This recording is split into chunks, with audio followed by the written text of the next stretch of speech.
ভারত ইতিমধ্যে খুব সিরিয়াসলি নিয়েছে। বাংলাদেশের চতুর্দিকে ভারত তাদের সৈন্য সমাবেশ গড়ে তুলছে, যে কোনো সময় যে কোনো পরিস্থিতি মোকাবেলা করব। এটা যদি হয় ঢাকাতে আক্রমণ অথবা অন্যান্য জায়গায় যেখানে এই ধরনের উগ্রবাদী মানুষগুলো ভারতের বিরুদ্ধে মানুষকে উস্কাচ্ছে।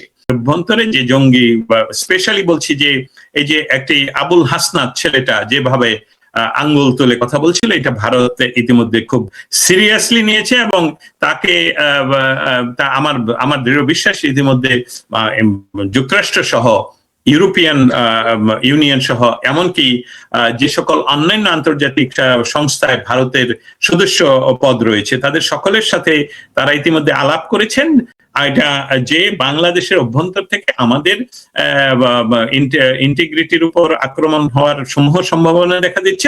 বাংলাদেশের এই অর্বাচীন কয়েকটি ছেলে বারবার এই যে সেভেন সিস্টার চিকেন নেকের কথা বলছে, সেখানে স্পেশালি আধুনিক যেই জিনিসগুলো মনিটর করা যায় সেখানে তারা ভারত কেন নিয়ে যাচ্ছে, কেন তাদের ইস্টার্ন কমান্ডার গত 3 সপ্তাহ ধরে সেখানে বিভিন্ন ক্যাম্প ঘুরে বেড়াচ্ছেন, এটাই আমার মৌলিক সংশয়।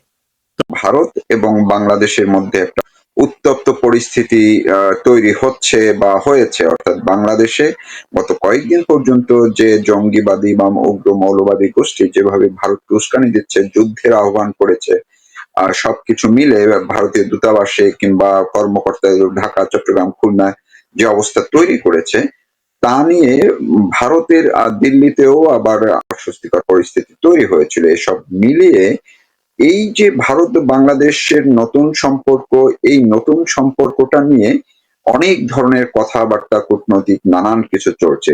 বাংলাদেশের অবস্থা চরম পর্যায়ে। বাংলাদেশের বর্তমান এই জঙ্গি মানুষগুলো যারা সংখ্যায় খুবই মিনিমাম, তারা প্রতিদিনই ভারতের দূতাবাসে বিভিন্ন জায়গায় আক্রমণ, সেভেন সিস্টার দখল করে ফেলা, এই আক্রমণ বিভিন্ন কিছু বলছে। তখন ভারতের প্রধানমন্ত্রীর এই বক্তৃতার সাথে আমি এখানে মিল খুঁজে পাই। এবং ইতিমধ্যে আপনারা জানেন যে দীর্ঘ সময় ধরে মার্কিন যুক্তরাষ্ট্র থেকে ভারত বিরোধী উস্কানি সামাজিক মাধ্যমে দেওয়ার পরও এতদিন পর্যন্ত সেই কারোরই কোনো সামাজিক মাধ্যমের অ্যাকাউন্ট বন্ধ করে দেওয়া হয়নি, কিন্তু একজনের একদম সমস্ত অ্যাকাউন্ট বন্ধ হয়ে গেছে ফেসবুকের। সো এটাতে যে ভারতের হাত নেই সেটাও আমরা বলবো না, কারণ ফেসবুকের কাছে যখন এই ধরনের পরাশক্তি গুলো কোনো কিছু ইনফরমেশন বা কোনো প্রেসার করে তখন তাদের বাধ্য হতে হয় এসবগুলো নেওয়ার জন্য, না হলে বিরাট বড় জরিমানা হয়, আপনারা এটা জানেন।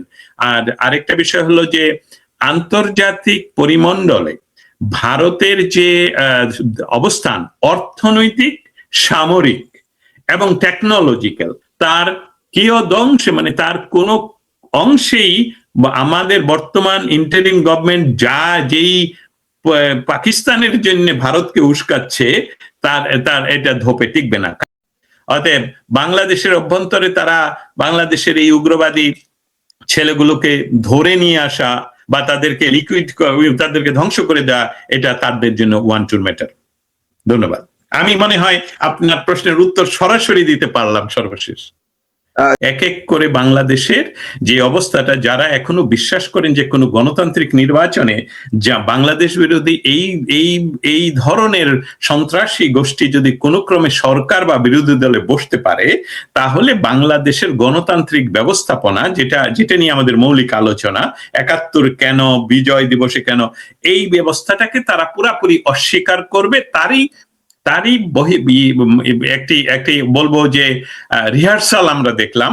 প্রথম আলো তার জন্ম নেওয়ার পর থেকে এই সরকার তার নিজস্ব সরকারের আমল ছাড়া কোনোদিন 1 সেকেন্ডের জন্য বন্ধ ছিল না, এবং সেটা ডেইলি স্টারের জন্য, এবং এটা শ্রদ্ধেয় নুরুল কবির ভাইয়ের জন্য।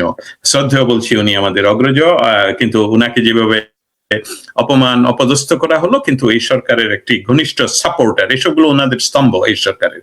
অতএব নগর পুড়লে তো দেবালয় পুড়ে যাবে, সেটাই ঘটছে, এবং বাংলাদেশের জন্য এটা অশনি সংকেত। ভারতবর্ষ ৭১-এর যুদ্ধটা ভারতের প্রধানমন্ত্রী তাদের বিজয় দিবসের সভায় বিজয় উদযাপনের যে সবাই ইস্টার্ন কমান্ডের আন্ডারে, সেখানে উনি এই বক্তৃতায় বাংলাদেশের নামই উল্লেখ করেননি। এবং সেখানে উনি যে কথাগুলো বলেছেন সেটার যদি সারমর্ম তুলে ধরি, তাহলে হলো এই যুদ্ধটা পাকিস্তানের কাছ থেকে সাথে ভারতের বিজয়। এখন ভারতের প্রধানমন্ত্রী মোদি বলছেন যে এটা ভারত এবং পাকিস্তানের যুদ্ধে ভারত জয়লাভ করেছে।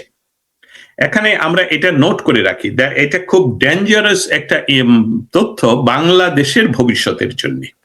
কারণটা এখন বিশ্লেষণে যাই। বাংলাদেশের যে অসাংবিধানিক সরকার, যে সাঙ্গপাঙ্গ গুন্ডা এবং হিজবুত তাহরি, আইসিস, হোয়াটএভার এই জঙ্গিদেরকে নিয়ে দেশ পরিচালনা করছেন, তারা কিন্তু একই বিষয়টা বলছেন। তারা কি বলছেন? যে আমাদের দেশ স্বাধীন হয়েছিল 47 সনে, আবার স্বাধীন হয়েছে 2024-এর 5ই অগস্ট। তাহলে ভারতের প্রধানমন্ত্রীর যে কথা এবং তাদের কথা যদি আমরা একত্র করি, তাহলে এটার যে বাংলাদেশের স্বাধীনতা বিপন্ন, এখানে সম্পূর্ণভাবে বিপন্ন হওয়ার সম্মুখীন, যেটা নিয়ে আমার আর্টিকেলটা লেখা। এখন কি ধরনের বিপন্ন হওয়ার সম্মুখীন? আমরা চলে যাই, চলুন 71 সনের 16ই ডিসেম্বর বাংলাদেশের, আমি কোন ক্রমে আবার বলে রাখি, বাংলাদেশে এই আলোচনার মাধ্যমে, এই আর্টিকেলের মাধ্যমে কোন ক্রমেই বাংলাদেশের স্বাধীনতা, সার্বভৌমত্বের প্রতি কোন ধরনের অবমাননা নয়, এটা সমুন্নত রাখার এবং আমাদের জন্য করণীয় কি করতে হবে, আন্তর্জাতিক তথা ভারতের সাথে আমাদের সম্পর্ক কোন ধরনের না থাকলে আমাদের কি ধরনের সম্ভাবনা, অসুবিধা হতে যাচ্ছে ইতিমধ্যে, সেটা নিয়ে আসলে আলোচনা। এই যে নতুন বাংলাদেশের কথা যারা বলছে 24-এর পরে, সেখানে 71-এ যেহেতু ভারত আর ভারতীয় সেনাবাহিনী বিজয় লাভ করেছিল, সেখানে এখন যদি এই বাংলাদেশের মানুষরা, ডক্টর ইউনূসের অনুসারীরা মনে করে থাকে যে ভারত সেটা ভুল করেছিল বা ভারত তাদের স্বার্থে কাজ করেছিল, তো এটি তো ইনডাইরেক্টলি ভারতকেই এক ধরনের আক্রমণ করা হয়। তো ভারত তো এখন সেই বাংলাদেশকে আবার আগের জায়গায় নিয়েই যেতে চাইতে পারে নাকি? আপনার কাছে কি মনে হলো? ধন্যবাদ। আমি বুঝতে পারছি যে আমাকে ডাকার আগে আপনি লেখাটা ভালো করে পড়েছেন। আমি সেই বিষয়টা বিশ্লেষণ করেছি, সেখানে দায়বদ্ধতা এবং গুড নেইবার এবং কিছু মৌলিক ভ্যালুস হলো, যেমন কোন ধরনের, যেটাকে আমরা বলি সেকুলার কান্ট্রি, এবং উগ্রবাদকে সম্পূর্ণ দমনে রাখা, আর স্পেশালি স্বাধীন বাংলাদেশের অভ্যন্তরে ভারত বিরোধী কোন ধরনের কার্যকলাপকে উস্কে না দেওয়া বা জায়গা না দেওয়া। এই কথাগুলো 1971 সনের বাংলাদেশের কাছে যখন ভারত, কারণ পাকিস্তান তো ভারতের কাছে তুলে দেয় ইস্ট পাকিস্তানকে, যেটা আমাদের বাংলাদেশ, তো ভারত যখন বাংলাদেশের কাছে হস্তান্তর করে বিষয়টা, তখন নিশ্চয়ই এই দায়বদ্ধতার কথাগুলো, এই চুক্তির কথাগুলো নিশ্চয়ই উল্লেখ ছিল, কোথাও না কোথাও মৌখিক হলেও ছিল এবং আকার ইঙ্গিতে হলেও ছিল।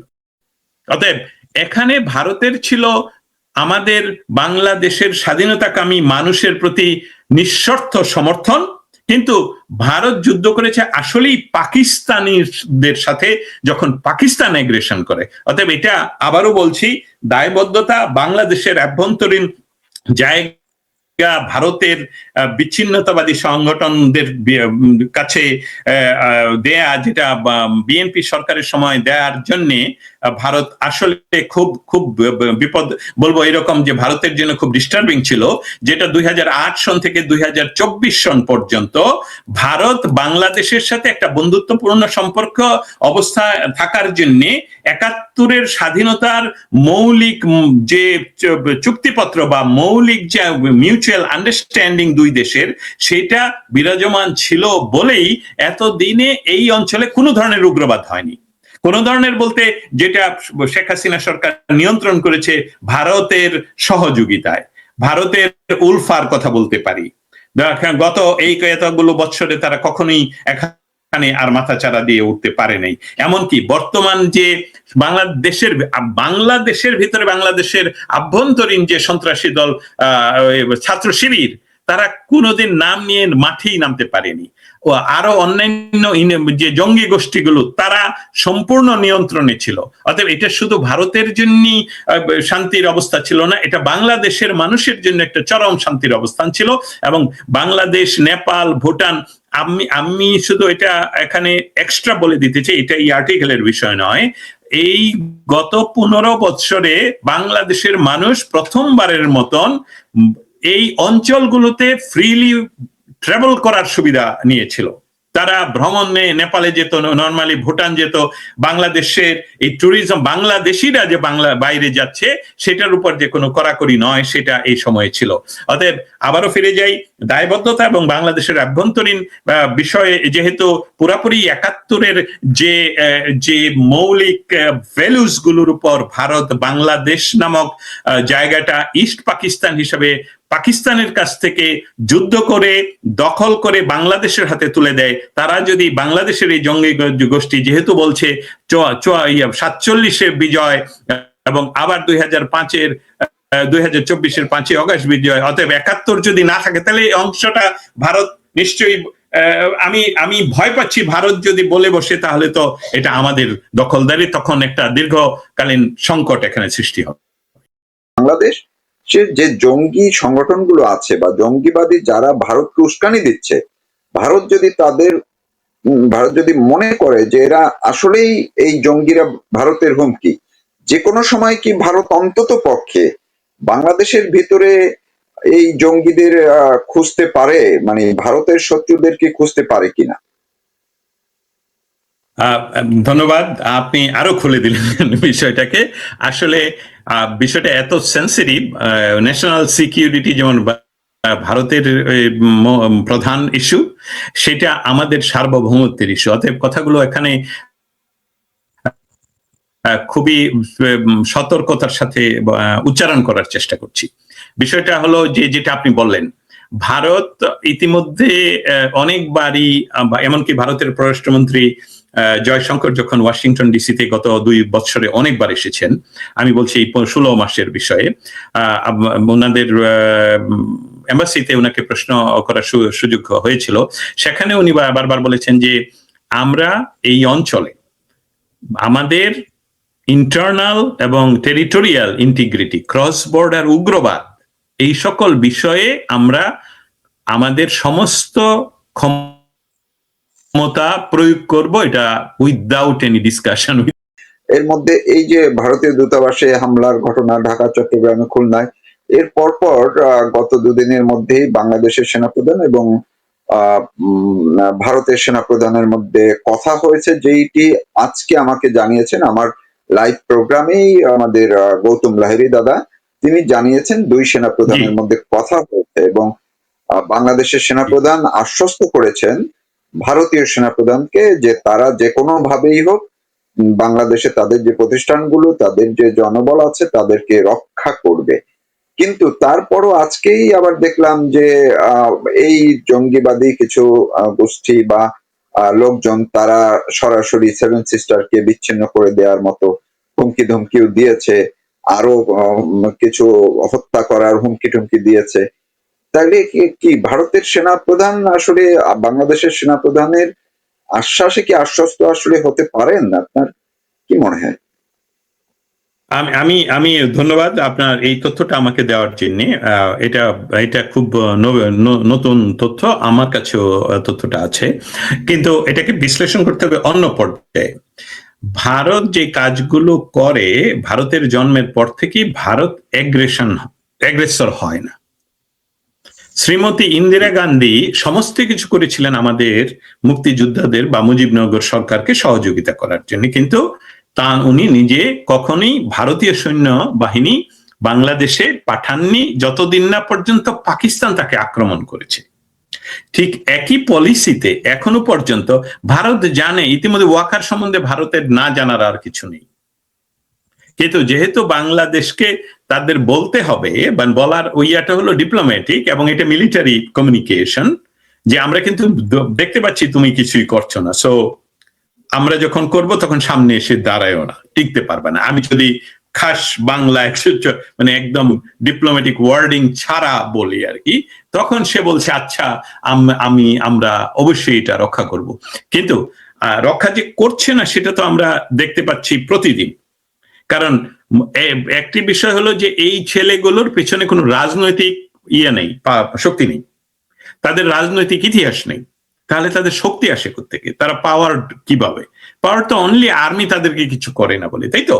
আর্মি যদি আজকে বলে যে আমরা চলে গেলাম, আমরা নেই, তাহলে তো কালকেই তারা আর্মির গাড়ি দিয়ে তাদেরকে উদ্ধার করে আনতে হয়। অতএব আপনার প্রশ্নের উত্তরে আমি বলবো যে এটা ভারত কখনোই, ভারতের কাছে তথ্য রয়েছে যে আপনি আমাদের দর্শক শ্রোতাদের জন্য বলি, আপনারাও জানেন যে ভারত এখন আঞ্চলিক পরাশক্তি নয়, বিশ্বের একজন পরাশক্তি। অতএব তাদের কাছে যে ইন্টেলিজেন্স গুলো আছে সেসব গুলো চায়না থেকে, আমেরিকা থেকে, সাউথ আমেরিকা থেকে, ইউরোপ থেকে, সমস্ত জায়গায় এখানে যারা বিচ্ছিন্নতাবাদী শিখরা রয়েছে তারা কোথায় কি কাজ করছে সেটাও আমি মাঝে মধ্যে দেখি যে ভারত আমরা সাংবাদিক হিসেবে যতটুকু না জানি তার চেয়ে অনেক বেশি জানে।